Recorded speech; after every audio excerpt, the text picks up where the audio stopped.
The morning sun rose over the fractured horizon of Port Charles, casting long, dramatic shadows across the cobblestones of the harbor and illuminating the complex web of secrets that held its most prominent citizens captive. In the sprawling, wood-paneled study of the Quartermaine mansion, Tracy Quartermaine paced the floor with the restless energy of a caged predator. The air in the room was thick with the scent of old money and fresh anxieties, a juxtaposition that Tracy had navigated her entire life. For weeks, the encroaching threat of Jen Sidwell had loomed over her family like a dark cloud, threatening not just their financial empire but the fragile stability of Brooke Lynn and Chase's pending adoption of baby Phoebe. Tracy was not a woman to sit idly by while outsiders threatened what she considered her sovereign territory, yet the traditional avenues of legal defense and corporate maneuvering were proving wholly inadequate against a ruthless international criminal who operated entirely outside the law. The heavy oak doors of the study creaked open, and Rick Lansing stepped inside, his sharp, calculating eyes immediately assessing the tension radiating from the family matriarch.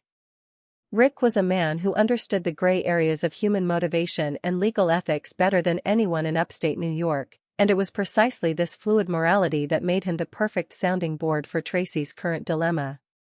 Tracy did not waste time with social pleasantries, turning on her heel to face him before he could even close the door behind him.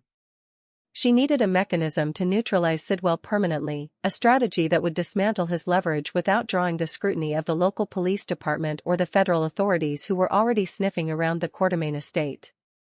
Rick crossed the room with a measured, deliberate gait, his expression a mask of professional detachment that masked a profound appreciation for the high-stakes game they were playing. As Tracy began to lay out the parameters of her predicament, detailing the intricate vulnerabilities surrounding Phoebe's adoption and the lingering shadow of Ethan's past indiscretions, Rick listened with absolute focus. He knew that Tracy's outrage was a potent force, but undirected, it could cause catastrophic collateral damage to the very family members she was trying to protect. Tracy explained that the threat from Sidwell was escalating rapidly, especially with the news that the criminal syndicate leader had recently been blindsided by a shift in local underworld alliances.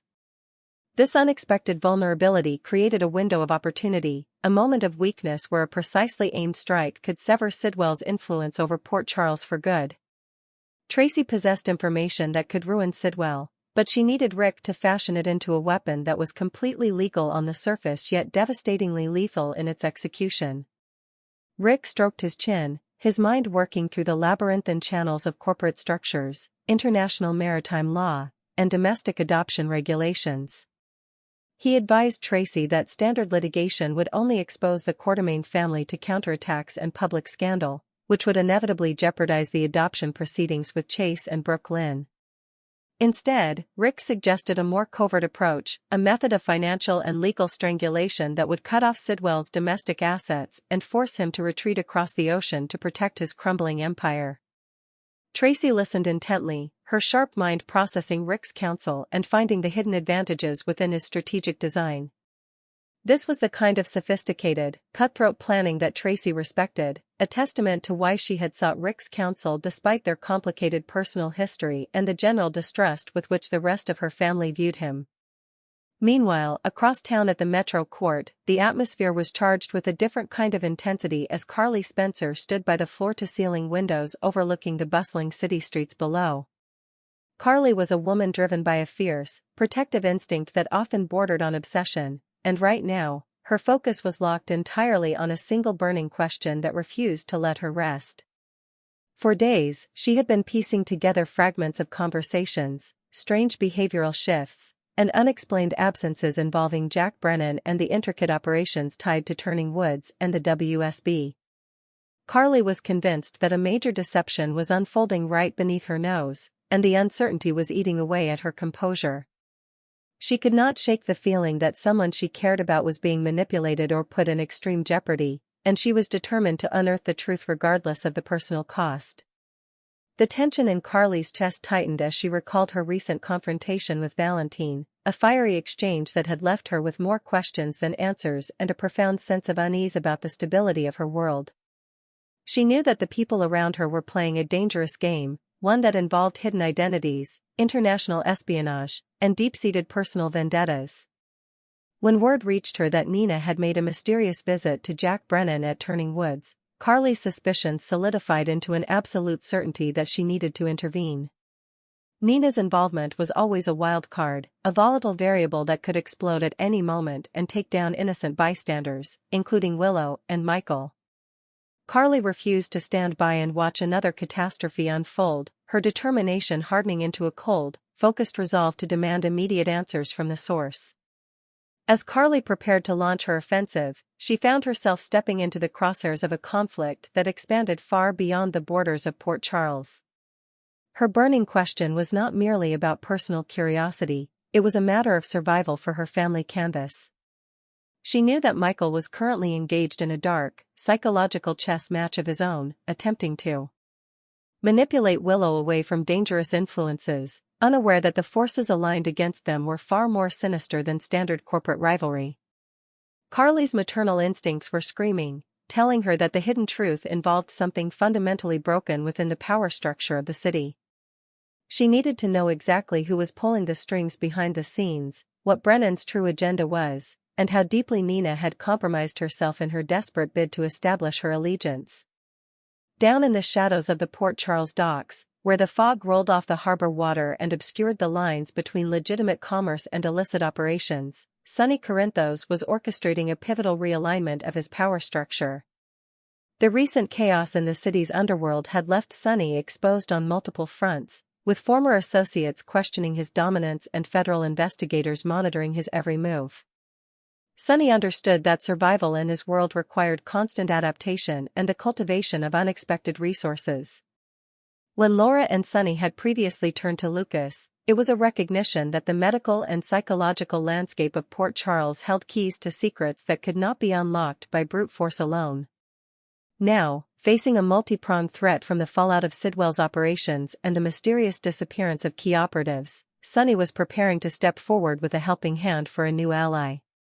This new alliance was born out of absolute necessity, a calculated risk that Sonny hoped would provide him with the intelligence and operational leverage needed to stabilize his territory.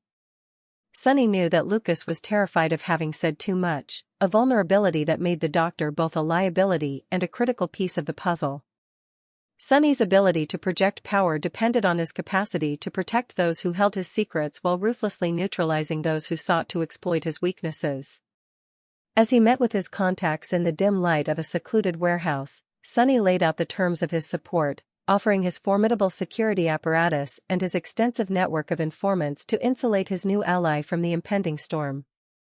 In exchange, Sonny required absolute loyalty and immediate access to the internal movements of the forces operating within the shadows of Turning Woods.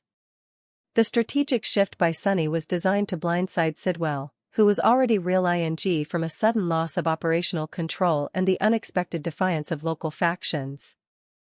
Sonny's long experience as the undisputed kingpin of Port Charles had taught him that the best defense was a sudden, overwhelming offense that disrupted the enemy's expectations before they could consolidate their position. By positioning himself as a protector and benefactor to an operative embedded deep within the unfolding medical and intelligence crisis, Sonny was effectively reclaiming the narrative of the city's underworld. He was no longer merely reacting to the threats posed by Brennan, Valentine, or Sidwell. He was actively shaping the battlefield, ensuring that when the final confrontation occurred, he would hold the definitive tactical advantage. Back at the Quartermaine estate, the fruits of Tracy's collaboration with Rick were beginning to manifest in a way that would alter the trajectory of the entire family. Tracy had realized that her secret weapon was not an object or a financial asset, but a person whose unique position and desperation could be weaponized against their common enemies. With Rick's guidance, Tracy began to assemble the pieces of a legal trap that would snare Chase and force him into a direct confrontation over his priorities and his responsibilities to the family. Tracy's ultimate goal was to secure Phoebe's future at all costs, and if that meant using Rick's ruthless legal strategies to manipulate the system and outmaneuver Chase, she would do so without a single pang of guilt. As the first chapter of this unfolding drama reached its peak, the separate threads of Tracy's hidden machinations, Carly's relentless quest for the truth, and Sonny's dark new alliance began to entwine, creating a complex tapestry of betrayal and ambition that threatened to consume Port Charles. Each player was operating under the belief that they held the winning hand, yet none of them could foresee the full scale of the avalanche that their combined actions were about to unleash upon the city.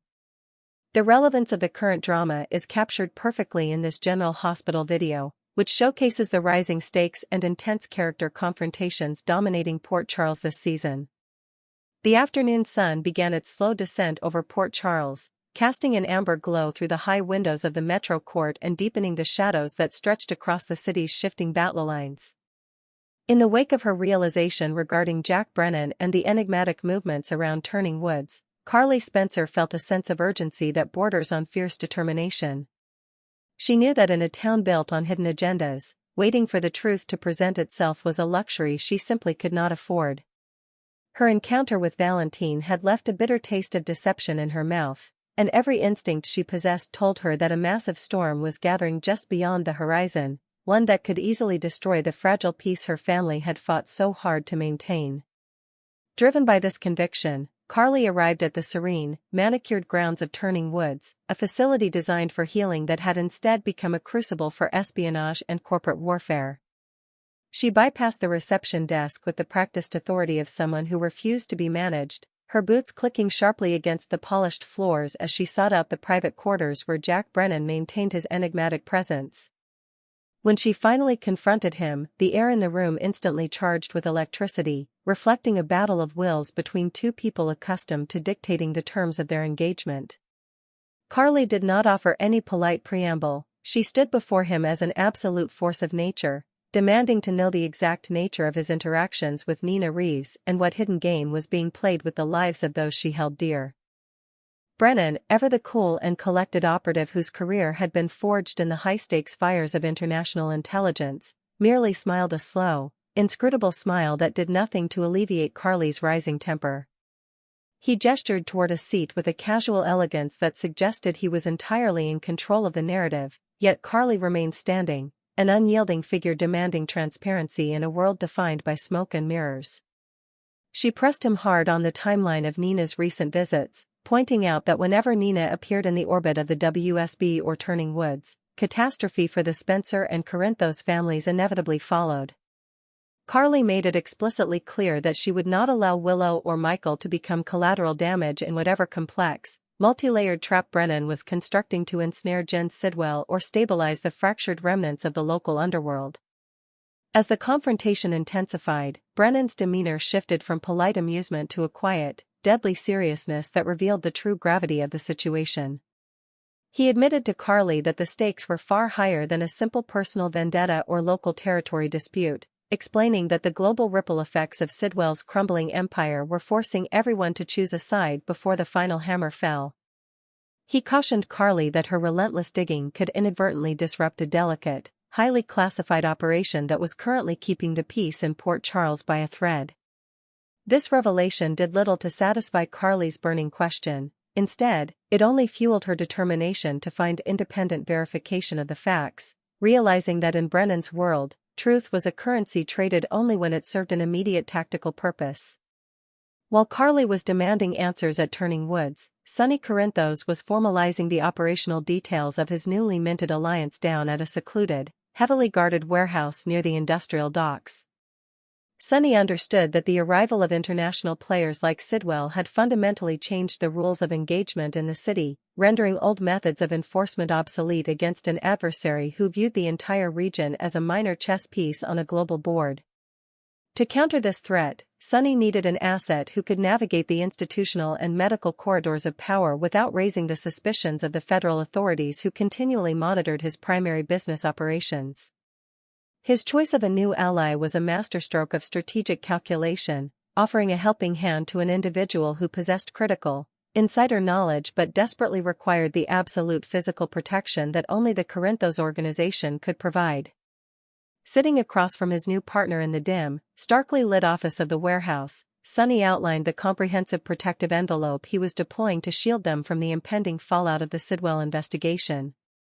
He made it clear that any attempt by outside forces, whether they were rogue WSB elements or Sidwell's remaining domestic mercenaries, to intimidate or manipulate his ally would be met with an immediate, overwhelming show of force. In return for this absolute security, Sonny demanded an uncompromised, real-time stream of intelligence regarding the internal movements within the medical community and the specific financial transactions flowing through local institutions linked to the Quartermaine interests. This alliance was not built on mutual affection or shared history, it was a cold, pragmatic pact forged in the crucible of mutual survival, designed to create a unified front that could withstand the coming cataclysm. The immediate objective of Sonny's new operational alignment was to completely blindside Sidwell, who was currently operating under the false assumption that the local criminal landscape was too fractured and disorganized to mount a coherent resistance. By quietly positioning his new ally to monitor and disrupt Sidwell's domestic logistics, Sonny was effectively cutting off the oxygen supply to the international syndicate's local operations before they could fully establish a permanent foothold. Sonny's long, bloody history as the undisputed kingpin of Port Charles had taught him that the most effective way to defeat a larger, more powerful enemy was to starve them of information and local cooperation, forcing them into reckless, public errors that would ultimately draw the destructive focus of federal law enforcement down upon their own heads. Meanwhile, within the historic, affluent walls of the Quartermaine mansion, Tracy Quartermaine was moving the final pieces of her own intricate strategy into position, utilizing the legal blueprint developed in tandem with Rick Lansing. Tracy had always believed that the preservation of the family legacy justified any means required, and right now, her primary focus was ensuring that the adoption of baby Phoebe by Brooke Lynn and Chase remained entirely unassailable by outside forces or legal technicalities. She viewed Rick's sophisticated, cold-blooded legal maneuvers not as a betrayal of family trust, but as a necessary surgical intervention required to amputate a looming threat before it could poison the entire estate. Tracy met with Brooke Lynn in the grand morning room, carefully injecting subtle, manufactured anxieties into the conversation regarding Chase's ability to balance his rigid dedication to the police department with the absolute, unyielding demands of protecting a high-profile Quartermaine heir. Tracy's psychological maneuvering was designed to create a calculated rift, a controlled tension that would force Chase into a defensive position where he would be compelled to choose between his career in law enforcement and his responsibilities to the family's long-term security. Rick had expertly identified specific legal vulnerabilities within the adoption framework that could be exploited by an adversary like Sidwell if Chase continued to operate within the strict, transparent boundaries of standard police protocol. By introducing a secret weapon, a hidden, legally binding financial trust and an alternate custody arrangement prepared entirely in secret, Tracy was establishing a secondary line of defense that would instantly trigger if the primary adoption proceedings were compromised. This secret weapon was a testament to Tracy's ruthless foresight, ensuring that no matter how chaotic or violent the external conflict became, the future of the Quartermaine dynasty would remain firmly under her absolute control. As night fell over Port Charles, the separate streams of ambition, deception, and survival began to converge into a single, roaring current that threatened to sweep away the established order of the city. Carly's relentless interrogation of Brennan had unearthed a critical piece of the puzzle regarding Nina's true allegiances, while Sonny's dark new alliance had successfully established a perimeter of defense that directly challenged Sidwell's regional dominance. In the center of this storm stood Tracy, her secret weapon primed and ready to be deployed the moment her family's security was directly challenged. The players had all made their definitive moves, the alliances were locked into place, and as the clock struck midnight, the citizens of Port Charles could only wait to see who would survive the devastating confrontation that their collective secrets had rendered entirely inevitable.